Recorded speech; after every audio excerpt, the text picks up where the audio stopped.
Today we're talking about section 4.6, which is proportions and algebra. So I was told in my previous videos it was hard to hear me, so I'm talking a little bit louder. Hopefully I'm not overdoing it. Okay, so we're in your book for pre-algebra on page 176. And like I said, we're talking about proportions and algebra. So first off, let's talk about what a proportion is. In the past, you've seen proportions where maybe you're told that someone will pay you, $5 for, 1 hour of work. It's some kind of relationship between money and hours. You would expect that if you worked twice as many hours, that you would receive twice as much money. So I would expect this to become 10. So we can say that, a ratio of 5 to 1 is the same as a ratio of 10 to 2. So it's a relationship between the two sets of values. There's different ways that we can confirm that the relationship is accurate or true. Let's take off the units here and let's just work with, think about it in terms of just the numbers. So just 5 to 1 is the same as 10 to 2, okay? And that's just so that I can kind of work with the numbers, without thinking so much about the labels. We'll get to those later. One of the ways that we've learned in the past that we can confirm that a proportion is true was with cross multiplication. That if you multiply across in each direction, we should get the same value. So I expect that 5 times 2 is 10 this way. If this is a true statement, then I would also get 10 when I multiply 1 times 10, and we do. So this is another way to verify that our proportion is true. Another way was to simply reduce the fraction that's there, and if I reduce both fractions in lowest terms, they would be the exact same fraction. So those are just some kind of review of what you've seen of proportions in the past. Let's talk about how they want us to work them in this text. So the example they have in the corner of the book there, it has 5 is to x as 9 is to 3. So on this one, it isn't quite as easy to see how they got from, here we went 5 to 10, we knew it was times 2. This is not so straightforward to go from 5 to 9. So we're going to use the cross products, similar to what we did here, to help us find the missing value. So what we're going to do is I prefer to start with the direction that has the unknown first. And by unknown, I mean the letter. So let's multiply the x times 9. Well, I know x times 9 is going to equal 9x. We know in algebra we prefer to put the number first and then the variable. And it should be equal to the value we get multiplying the other direction. So 5 times 3 is 15. So far, I know that I've got 9x is equal to 15. And now we're going to just solve for the unknown. And we do that by using our algebra.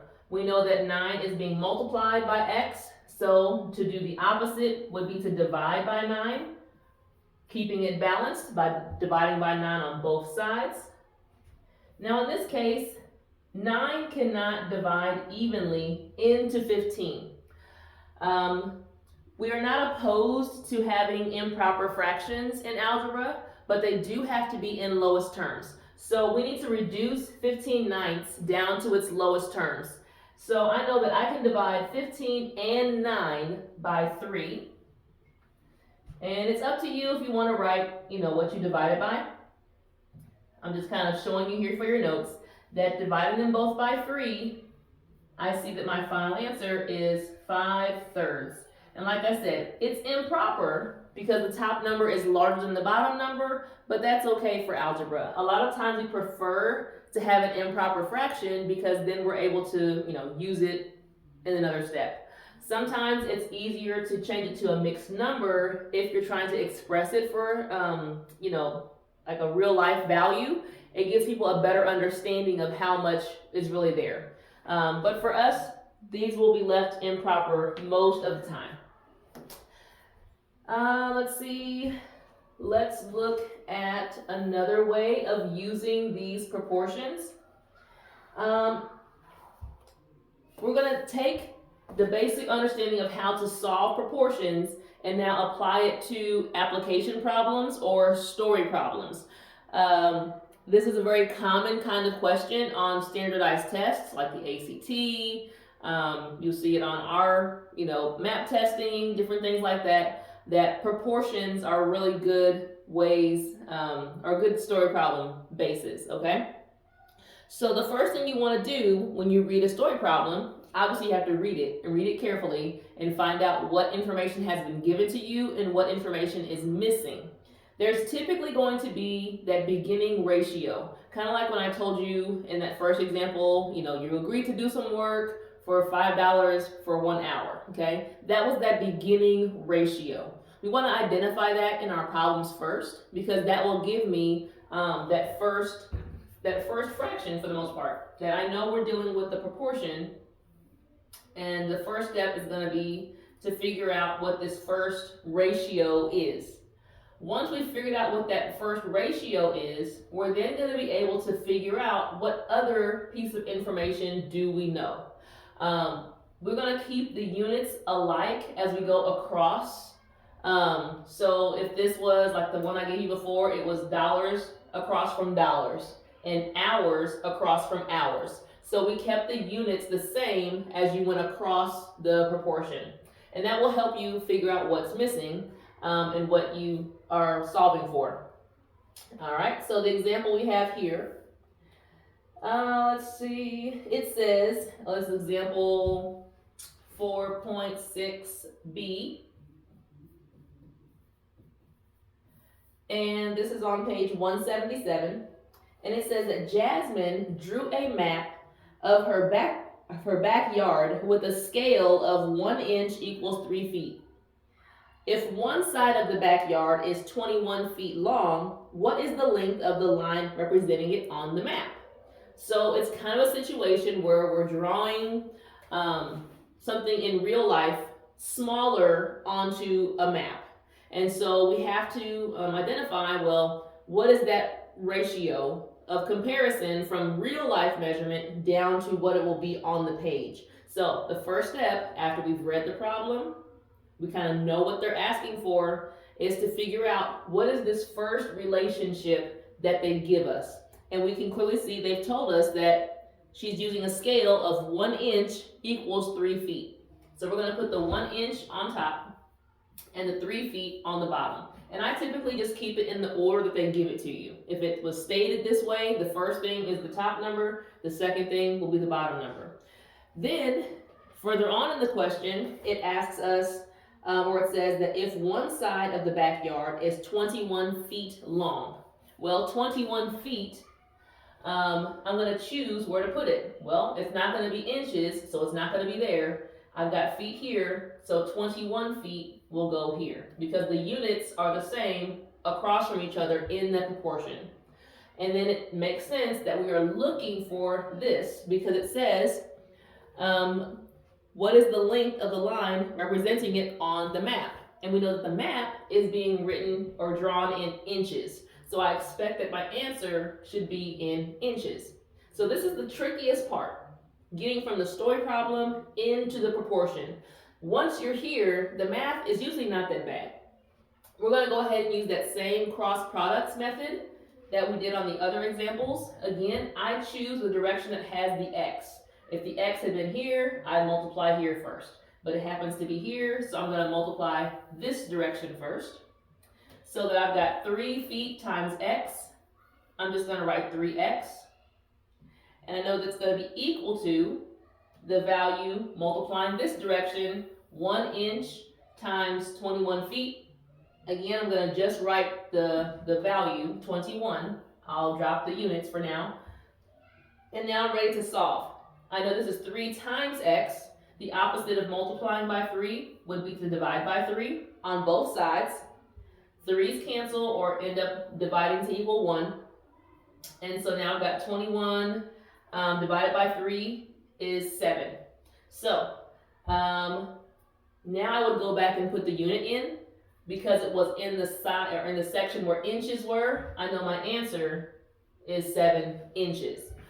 So again, just the process for going from the story into the proportion can sometimes be a little tricky. Let's do one more example, and this one is the example that is on page 178 at the top. It is example 4.6c.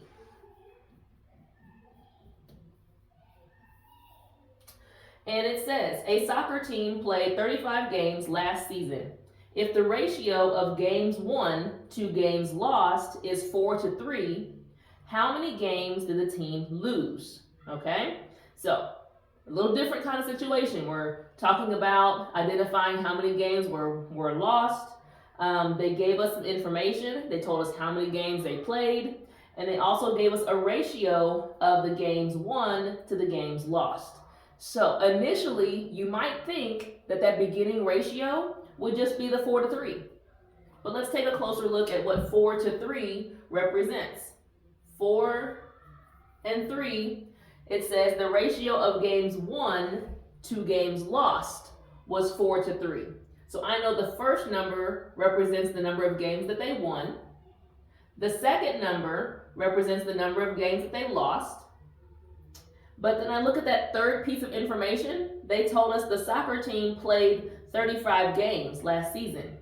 That's not a win or lose number. It's just a total. So that tells me that, 35 can't fit across from either one of these. So I look back again and I go, well, they want to know how many games the team lost. So I do need to know this number. I need to know how many games were lost. That they lost 3 games, but I need to know the total. They lost 3 games out of how many games? Well, if you won 4 and you lost 3, that would be a total of 7 games. So my new ratio, scoot it up just a little bit. My new ratio would be they lost 3 games, right?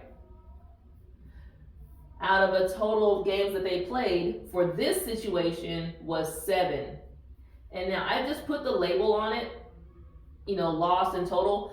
It's kind of a visual that helps me. And if this helps you, definitely do this, okay?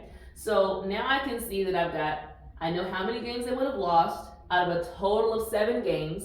And now I can compare that or use that to figure out how many games they would lose if they play a total of 35 games. Okay, so again, I put the total for the ratio across from the total that they're asking about. And now I can see that it will tell me how many games they lost. If they had asked me how many games did they win out of 35 games, then I would have chose the 4 instead. All right, but because they asked about losses, I put 3. Now we'll go ahead and calculate. Again, I'm going to go the direction of my unknown. So 7 times x is 7x equals, the other direction, we've got 35 times 3.